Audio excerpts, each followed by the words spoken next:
سعودیہ میں خطاب کر رہا تھا پاکستانی کمیونٹی کو تو صحافی نے اٹھ کے شرارتاً ایک سوال کر دیا کہ خان کے بارے میں آپ کیا کہتے ہیں؟ میں نے کہا خان کا میں پاکستان میں گریبان بھی پکڑ لوں گا، لیکن سعودیہ یا دبئی یا کسی برطانیہ میں خطاب کر رہا ہوں گا تو تم بول کے دکھاؤ نواز شریف خان یا زرداری کے خلاف میرے سامنے۔ یہ میری پاکستانیت ہے۔ پاکستان میں زرداری کو جو مرضی بولوں، پاکستان کے باہر کوئی بول کے دکھا اس کے خلاف۔ پہلے ہم پاکستانی، یہ حب الوطنی کا تقاضا ہونا چاہیے۔ یا خان صاحب جا کے بلنڈر کیا مارتے ہیں؟ بھئی امریکہ میں جب آپ خطاب کر رہے ہیں تو پوری دنیا آپ کو سن رہی ہے، آپ کی باڈی لینگویج کو دیکھ رہی ہے، آپ اپنے ملک کو ریپرزینٹ کر رہے ہیں، پی ٹی آئی کو ریپرزینٹ نہیں کر رہے۔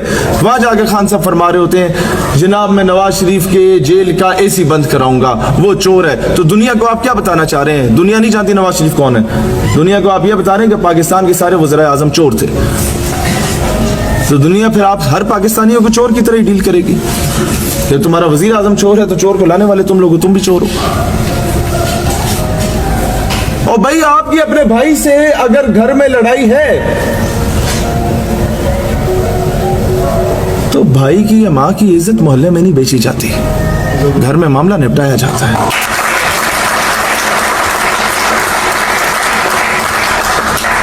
بھائی آپ فوج کے ٹاؤٹ ہو، فوج کے ایجنٹ ہو، فوج کے خلاف، جنرل کے خلاف بات نہیں کرتے۔ وہ بھی اسی ریاست کے، میں بھی اسی ریاست کا ہوں۔ ابھی غور سے سنیں، یہ معاملہ گل خان یا گل مرجان والا نہیں ہے بھائی۔ یہ معاملہ کیا ہے یہ غور سے سنیں۔ گھر میں دو بھائیوں کی لڑائی ہوتی ہے، فوج کی اور سویلین کی، ان میں سے ایک جیتتا ہے، دوسرا ہارتا نہیں ہے۔ دو بھائیوں کی جنگ میں اگر کوئی ہارتا ہے تو ماں ہارتی ہے، اور وہ ماں ریاست ہے۔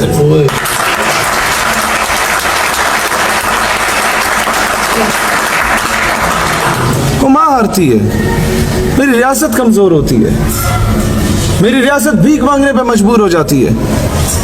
تو میں دو بندوں کو راضی کرنے کے لیے ایک جرنیل کی کرپشن کی بنیاد پہ اس فوجی پہ بھی تبرہ کروں جو 20,000 کی تنخواہ بھی نہیں لیتا اور جا کے بارڈر پہ اپنی جان کا نذرانہ دے رہا ہوتا ہوں، کیا 20,000 کے پیچھے دے رہا ہوتا ہے؟ تمہارے لیے ایک ہوتا ہے ہم لوگ بندے شہید کروائیں باقی پولیٹیکل پارٹیز کی طرح جو پچھلے 70 سالوں سے چلا آ رہا ہے، بندوں کو گرفتار کروائیں، ان کو ڈنڈے پڑوائیں اور اس کے نام پہ سیاست کریں۔ ایک ہوتا ہے کہ آپ خود گرفتار ہو جائیں، اپنا کوئی ورکر گرفتار نہ ہونے دیں۔ ہم لوگوں نے وہ والی سیاست کیا ہے۔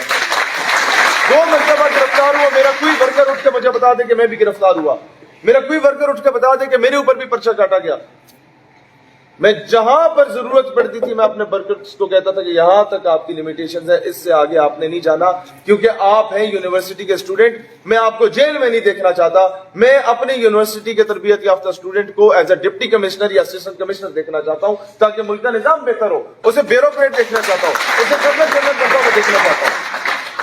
ہم لوگوں نے آج تک کوئی دھرنا 8 گھنٹے سے بڑا دھرنا نہیں دیا، اور 8 گھنٹے یا 6 گھنٹے کے دھرنوں میں جب وہ ناموس رسالت کا معاملہ تھا تو دونوں مرتبہ گورنمنٹ آف پاکستان نے ہی OIC اور اقوام متحدہ میں ان دھرنوں کے بعد آواز بلند کی، اور دوسرے دھرنے کے بعد تو OIC میں پراپر ریزولوشن بھی پاکستان کی گورنمنٹ نے پیش کی اور متفقہ طور پہ قرارداد منظور بھی ہوئی۔ اور اس کا اثر کیا پڑا کہ پیوٹن رشین پریزیڈنٹ، مسلمانوں کی سمپتیز اسے چاہیے تھی، وہ جب آپ لوگوں کے پرائم منسٹر کے ساتھ بیٹھتا ہے تو یوں آمنے سامنے بیٹھتا ہے، وہ جب کسی اور ملک کے پریزیڈنٹ یا پرائم منسٹر کے ساتھ بیٹھتا ہے تو ٹیبل کے اس کونے اور اس کونے میں بیٹھتا ہے۔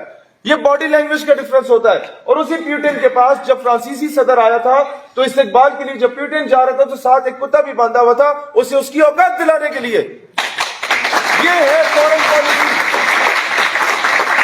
یہ ہے پاکستان کی فورن پالیسی، جسے بنانے میں کلیدی کردار سب سے پہلے آپ نے، ہم نے مل کے، اس پولیٹیکل پارٹی ہماری بنی بھی نہیں تھی، ایک یوتھ ونگ نے بنایا، الحمدللہ دنیا کا نیریٹو بنایا۔ ہم لوگوں نے بچوں کو سارا رات انگریزی رٹوا کے، جو یونیورسٹی کے اسٹوڈنٹ سے میں نے کہا ناموس رسالت کا دفاع کرنا ہے، پاکستان میں نہیں کرنا، صرف انٹرنیشنل میڈیا کو ہائی لائٹ کرو، الجزیرہ ہو، CNN ہو، BBC ہو، وائس آف امریکہ ہو، ان سب کو انگریزی میں جا کے ہمارے لڑکوں نے، عربک لینگویج میں جا کے ایون کئی لڑکوں نے فرانسیسی جملے یاد کر کے ان لینگویجز میں جا کے پوری دنیا کو یہ بتایا تھا کہ یہ کسی مسلک کا، کسی مولوی کا، کسی پیر کا، کسی عالم کا، کسی فاضل کا مسئلہ نہیں ہے، یہ دنیا کے 200 کروڑ مسلمانوں کا معاملہ ہے، ناموس رسالت کا معاملہ۔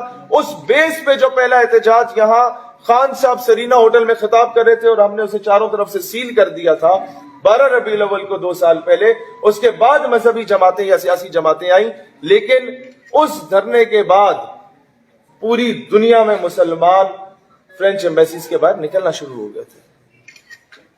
اب ڈیپینڈ آپ پہ یہ کرتا ہے کہ آپ نے سیاست چمکانی ہے، اپنے بندوں کو شہید کروانا ہے، پولیس والوں کو شہید کروانا ہے، یا آپ نے معاملے کا سلوشن نکالنا ہے۔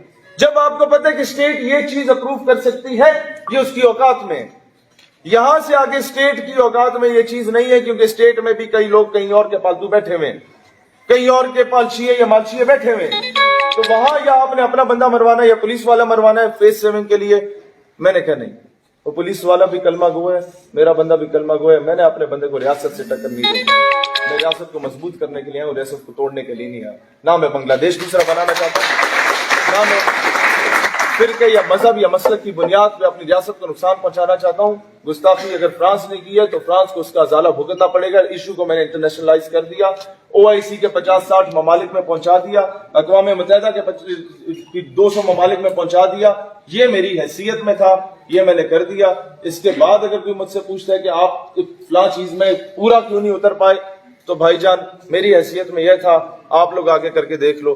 باقی جتنے بھی جماعتیں نکلی، ہم پہ اعتراض ہوا، ہم نے ان سے بھی پوچھا آپ بھی اسی کاز کے لیے نکلے، بتائیں کیا ہوا سولوشن اورینٹڈ؟